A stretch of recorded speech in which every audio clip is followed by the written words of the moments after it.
Me presento porque olvidé hacerlo en el primer video. Mi nombre es Samuel Bonilla, coordinador del programa Transparencia para Todos, que es una iniciativa ciudadana dedicada a la investigación, divulgación y fomento del aprovechamiento del derecho de acceso a la información pública, que en unos días más cumpliremos 20 años. La tabla de proyectos es un formato, es un documento en el cual se van registrando las novedades, los incidentes que vamos teniendo durante el laboratorio. Aquí les proyecto un ejemplo de la tabla de proyectos. Se va actualizando cada vez que tenemos un nuevo laboratorio, se va perfeccionando, ¿no? Muy bien. Entonces, aquí arriba nos indica que una vez que esté llena la tabla de proyectos, se convierte en el producto final a entregar, es decir, en el entregable que hay que enviar al finalizar el laboratorio del que se trate. Y aquí tenemos los campos que hay que llenar. Ahorita no vamos a entrar a detalle en eso porque requieren explicación de otros contenidos. Simplemente quiero mencionar que aquí nos da, después de poner nuestro nombre, aquí nos indica tres tipos de aprovechamientos generales del derecho de acceso a la información pública. El número uno es cuando solo queremos saber algo, es la función cognitiva de la información, que la obtenemos a través del derecho de acceso a la información pública. El tipo 2 es cuando el sujeto obligado, es decir, la institución que está obligada a cumplir con la ley de transparencia, si nosotros le queremos pedir información a una universidad pública, bueno, en ese caso, esa universidad es el sujeto obligado. Si le queremos pedir información a un municipio o a un gobierno estatal, esa institución es el sujeto obligado, o a un partido político.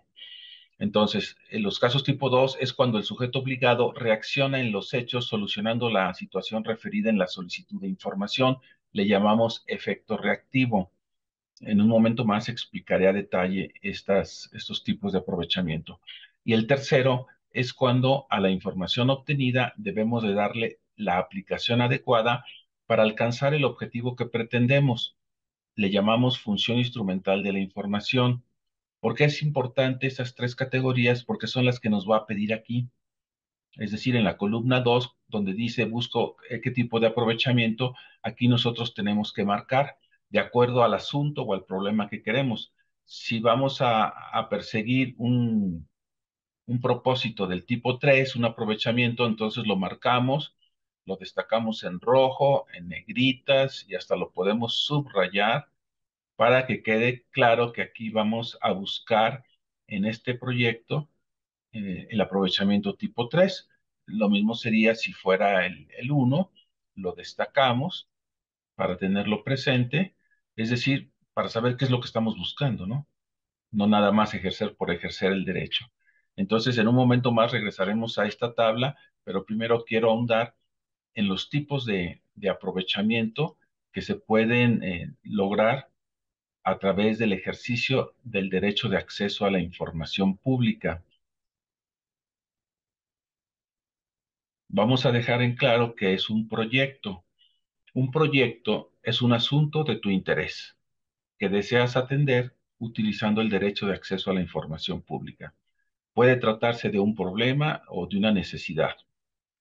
En un proyecto, puedes tú consultar información pública de oficio que ya esté publicada en Internet o bien realizar una o varias solicitudes de acceso a la información pública. Eso es un proyecto. Durante los laboratorios les pedimos a los participantes que realicen mínimo dos proyectos, que hagan dos proyectos y que formen dos aprendices, claro, mínimo. Ellos pueden hacer o ellas 3, 5 proyectos y formar 3, 7, 20 aprendices, ¿no? Hemos tenido profesores que cursan el laboratorio y forman a todo su grupo académico, a todos sus alumnos, entonces tienen 20 o 30 aprendices. Ahora quiero mostrar los tipos de aprovechamiento, vamos a hablar un poquito acerca de ellos. Los aprovechamientos del derecho de acceso a la información pública se expresan en casos de éxito. Y el caso de éxito lo definimos como aquella experiencia en el uso de este derecho que contribuye a generar un beneficio para quien lo utiliza o para terceras personas, sin importar su magnitud, su alcance, su dimensión. Puede ser un beneficio pequeño, puede ser un beneficio grande, significativo, no importa. Lo importante es que genere un beneficio para sí misma o para otras personas. Y ahora sí entramos a los tres tipos de aprovechamientos que veíamos en la tabla de proyectos.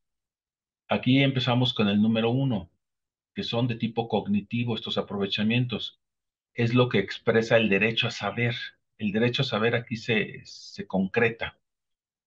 Consiste cuando la comprensión de la información que hemos obtenido a través del derecho de acceso a la información pública representa el beneficio que pretendíamos, es decir, saber algo de nuestro interés. Eso es un aprovechamiento tipo uno o un caso de éxito tipo uno. No necesariamente usar el derecho a la información pública y recibir la información que solicitamos es un caso de éxito, no necesariamente, porque si no la comprendemos, no logramos este aprovechamiento. Y eso le ocurre a muchas personas. Solicitan información, la reciben y no la comprenden. Entonces, ahí no se concretan los casos tipo uno. Son los casos más básicos, más elementales, son relativamente rápidos. Los tipo 2 le llamamos de efecto reactivo.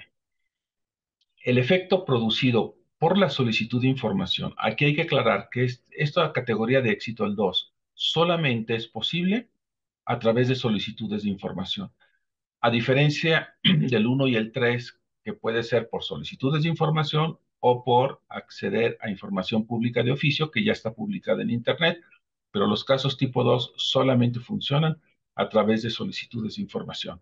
Entonces nos dice que el efecto producido por la solicitud de información que ustedes enviaron genera o contribuye a lograr el objetivo pretendido u otros beneficios. La respuesta es secundaria, complementaria o de plano irrelevante. Es decir, aquí la respuesta no es lo importante es el efecto, la reacción que produce esa solicitud. En términos llanos diríamos que nos contestan de bulto, en especie, en los hechos. Por ejemplo, ocurre más en el ámbito local, principalmente en el municipal, cuando se pide información, no se pregunta, se pide información, se solicita información respecto a un problema urbano, alguna deficiencia en un servicio público, de baches, de alumbrado, de vigilancia, etcétera, etcétera. Y la autoridad que recibe la solicitud de información debe contar con tres requisitos para que las estrellas se alineen y puedan producirse estos casos, que no son frecuentes. No son frecuentes, son impredecibles, no se puede garantizar que van a ocurrir por los tres requisitos que les voy a comentar, pero estos casos cuando ocurren son los más rápidos, son rapidísimos, pueden ocurrir en cosa de días. Bien, ¿cuáles son los tres requisitos para que las estrellas se alineen y ocurran los casos de éxito tipo 2? Bueno, primero, sin que este sea uno de los tres requisitos del sujeto obligado, tiene que haber una solicitud de información pertinente respecto al tema de nuestro interés. Es decir, que no sea muy vaga, que no sea difusa, que no sea comprensible, no, que realmente sea algo muy pertinente, muy concreto respecto al tema de nuestro interés. Y entonces vienen los tres requisitos que debe reunir el sujeto obligado. Primero, que tenga facultades sobre el tema, es decir, que no le estemos enviando la solicitud de información a un sujeto obligado que no corresponde, no, sino al que tenga competencias legales, atribuciones sobre el tema. Segundo, que tenga voluntad de atenderlo, ¿sí? Y tercero, que tenga los recursos para hacerlo. Entonces, facultades, voluntad y recursos para atenderlo, y entonces se alinean las estrellas y obtenemos en los hechos una respuesta tangible que soluciona el problema o satisface la necesidad. Y terminamos con la tercera categoría, que es de tipo instrumental de la información. Y aquí la condición es que a la información obtenida a través del derecho de acceso a la información pública, debemos de darle el uso adecuado para lograr el objetivo pretendido. ¿Cuál es ese uso adecuado? Pues depende de cuál es la aplicación que queremos hacer o cuál es el problema que queramos solucionar. Es decir, en ningún caso los éxitos se logran solamente por ejercer el derecho a la información pública. Se requieren otras condiciones. En el tipo uno se requiere que la podamos comprender. En el tipo 2 que el sujeto obligado que la recibe tenga facultades, tenga voluntad y tenga recursos para atender el problema. Y en el tipo 3 que nosotros, desde luego, comprendamos la información y la podamos aplicar en el problema o necesidad que nos interesa. Es decir, que seamos capaces de transformar datos en información e información en conocimiento y tengamos la capacidad de saber cómo aplicarla, dónde aplicarla y darle el seguimiento necesario. Tenemos 8 aplicaciones generales de información cuando las personas llegan a los casos tipo 3 que van orientando, ¿verdad?, cómo se puede utilizar las distintas formas de utilizar la información según sea el asunto que nos interese. Y acá tenemos un esquema de esta tipología que acabamos de ver, en donde de manera gráfica representamos los casos de éxito tipo uno, la función cognitiva de la información, los de tipo 2, el efecto reactivo ante solicitudes de información, y los de tipo 3, la función instrumental de la información. Gracias al trabajo de los laboratorios, de los talleres y seminarios que hemos desarrollado durante 20 años, pero sobre todo al trabajo de estudio, análisis, investigación y reflexión de las experiencias que se han generado, hemos podido detectar variantes en estos tipos de aprovechamiento. Por ejemplo, en el tipo 3 hemos podido identificar casos básicos y casos no básicos. ¿Cuáles serían los primeros? Aquellos en que la información obtenida simplemente la vacías en un producto, en un trabajo final, que puede ser una tarea escolar, un trabajo académico, una tesis, un reportaje, una nota periodística, un estudio, un video que estás produciendo, obtuviste algunos fotogramas, algunas fotografías o algún video, simplemente lo metes a tu documental, a tu película o a tu libro que estás escribiendo sobre el tema que fuese, científico, literario, social, etcétera. Y esos son aplicaciones básicas, son aplicaciones relativamente elementales y casi, casi obvias. Y fuera de ellas están las no básicas, que ya son principalmente problemas y necesidades sociales. Es decir, quieres resolver un conflicto social, quieres resolver un problema social arraigado, quieres resolver un problema de tipo laboral, de tipo de salud, de tipo médico, en el empleo, en la educación, etcétera. Algo ya más complejo ya serían los no básicos. Estos son los casos que toman más tiempo de todos, de los tres, son los que toman más tiempo, pero son los que dan los resultados más impactantes, más significativos. Solo cito dos. En México, por ejemplo, prisioneros obtuvieron libertad usando esta modalidad. ¿Sí?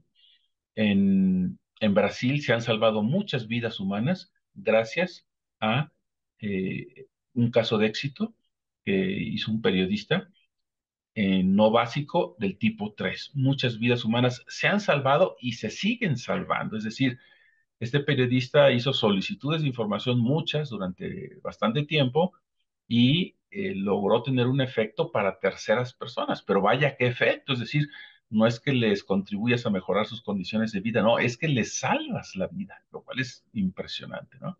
Y en los casos tipo 2 hemos encontrado dos variantes.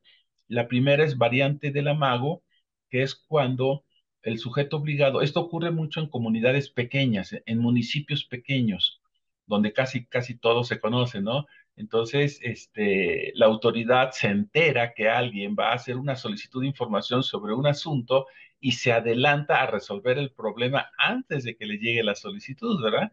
Entonces, son casos peculiares, rarísimos, pero ya los tenemos documentados. Y la otra variante es en recurso de revisión.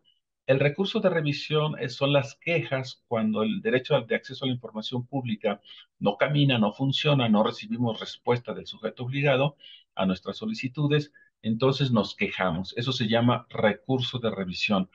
Ha ocurrido, solamente una vez lo tenemos detectado en el ámbito federal, que una dependencia, cuando el órgano garante, es decir, el árbitro, en este caso era el IFAI, en aquel tiempo, le envía el recurso de revisión al sujeto obligado, es más, le dice, oye, se están quejando sobre ti, ¿qué tienes que decir al respecto?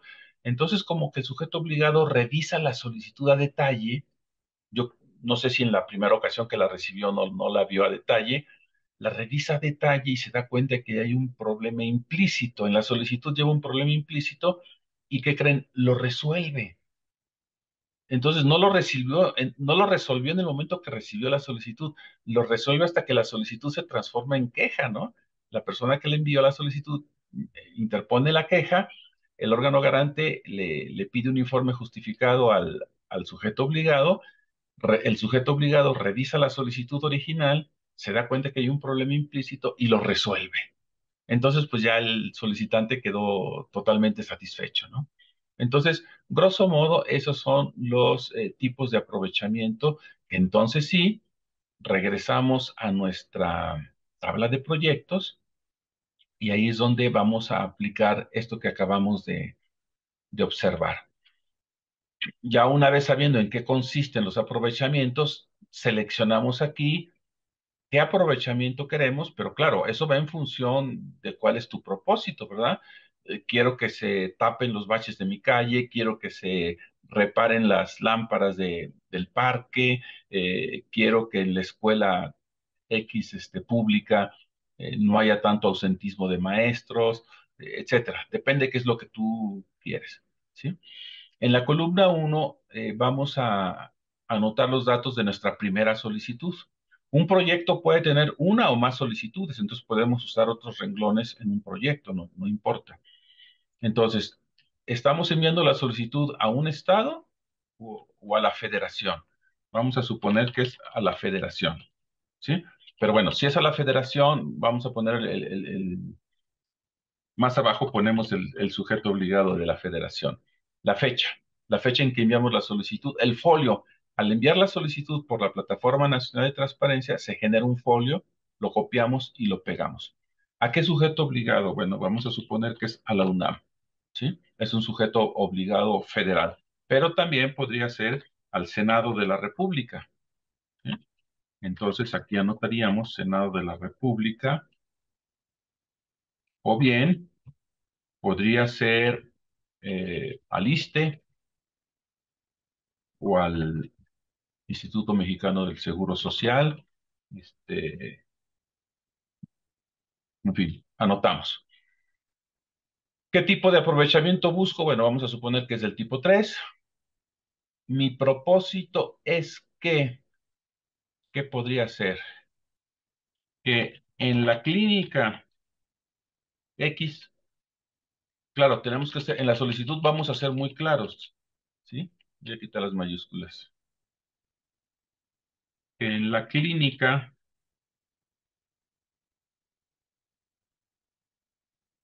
X, este,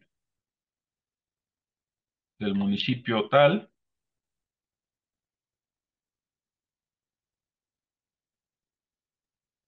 mm, te mejore el servicio en el área de emergencias. Ese es un propósito que tenemos.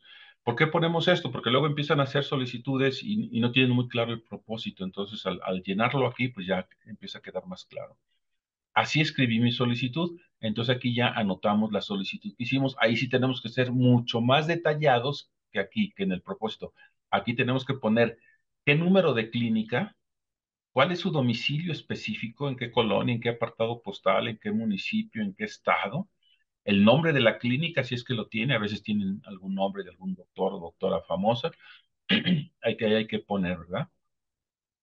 Y luego acá en la cuarta columna vamos a anotar la fecha que nos respondan y vamos a copiar y pegar la respuesta.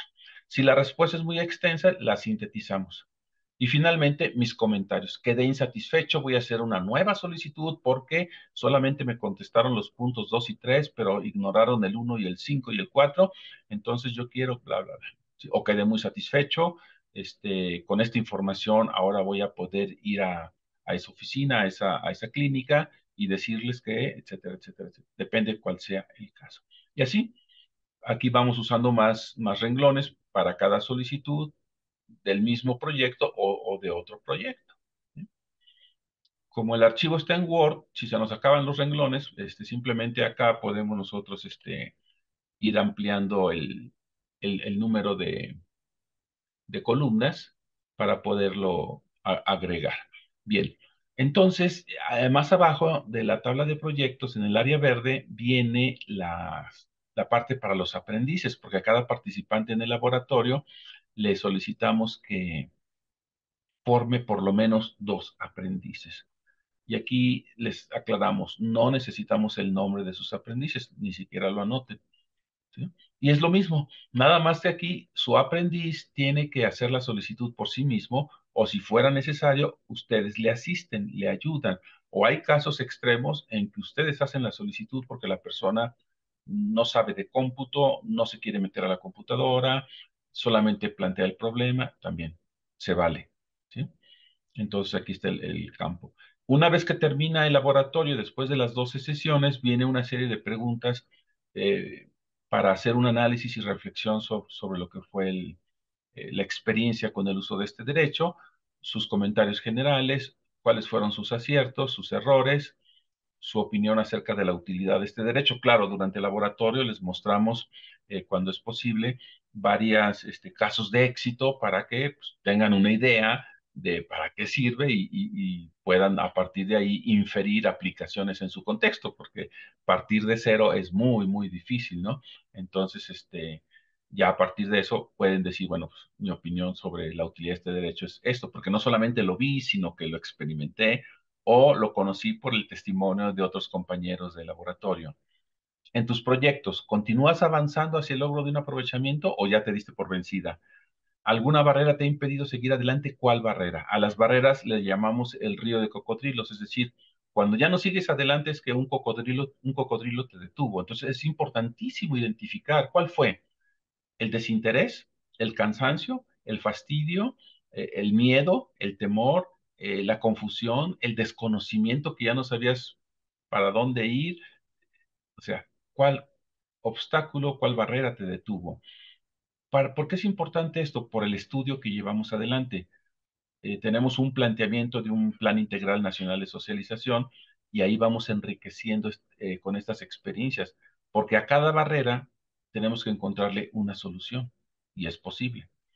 ¿Has logrado algún caso de éxito? ¿De qué tipo? ¿Uno, dos o tres? ¿Y en qué consistió? Y aquí ya se describe. ¿Por qué? Porque pues, eso aumenta el catálogo de casos de éxito que vamos a mostrar en futuros laboratorios y tratar de inspirar a las personas a que puedan usar y aprovechar este derecho. ¿Cómo fue la experiencia con mis aprendices? Mis aprendizajes que comparto al grupo, cuáles son, cómo creo que podrían aprovechar el derecho a la información personas que viven en condiciones de marginación social extrema, y aquí ya pongo mis ideas, ¿no? De cómo podría hacer eso. ¿Te gustaría ser parte del voluntariado en caso de que se constituya en tu estado o de forma independiente para que más personas aprovechen este derecho? Bueno, quiero decirles que en los laboratorios o talleres o seminarios hay personas que quedan tan tocadas positivamente, tan marcadas por las experiencias o los testimonios o los casos, que quedan encantadas de este derecho y desde luego que quieren compartirlo con terceras personas. Bueno, a eso le llamamos un voluntariado. No es un club, no es una institución, no es un organismo, simplemente es una acción individual, ciudadana, voluntaria. Una labor hormiga de las personas que estén interesadas en ayudar a otras a aprovechar este derecho, que puede ser familiares, vecinos, colegas de trabajo o personas que ni conoces por solucionar problemas urbanos que van a beneficiar a muchas personas que ni conoces. Entonces, el voluntariado es una alternativa. Y al final ponemos algunos estados de la República con sus correspondientes plazos. El plazo para que te den respuesta está en días hábiles. Una vez que mandas tu solicitud, ¿cuál es el plazo de respuesta? El sujeto obligado te puede notificar una prórroga para dar esa respuesta. Si te quejas, eh, ¿qué plazo tienes para interponer tu queja a partir de que recibes una respuesta negativa o de que se venció el plazo y no recibiste respuesta. Y el plazo que tiene el árbitro, es decir, el organismo garante, para que resuelva tu queja. Eh, si es, si es federal, pues es el INAI. Si es de la Ciudad de México el árbitro, pues es el Info Ciudad de México y así. En Veracruz sería el IBAI y así cada estado tiene su propio árbitro estatal en transparencia, ¿verdad? Y luego también tenemos la opción que nos da la Ley General de Transparencia y Acceso a la Información Pública para interponer ante el INAI un recurso de inconformidad. Cuando estas resoluciones sean en contra nuestra en los estados, podemos quejarnos contra esa resolución ante el INAI. Y para eso usamos el recurso de inconformidad. Y aquí están las condiciones, ¿verdad? Entonces, en términos generales, así rapidito, esto fue la tabla de proyectos. Si tuvieran alguna duda, alguna inquietud, pues a través del equipo de Estado Abierto, con todo gusto, podré yo atenderla y quedo a sus órdenes para cualquier información adicional que requieran. Les agradezco mucho su atención y me despido. Hasta luego. Muchas gracias.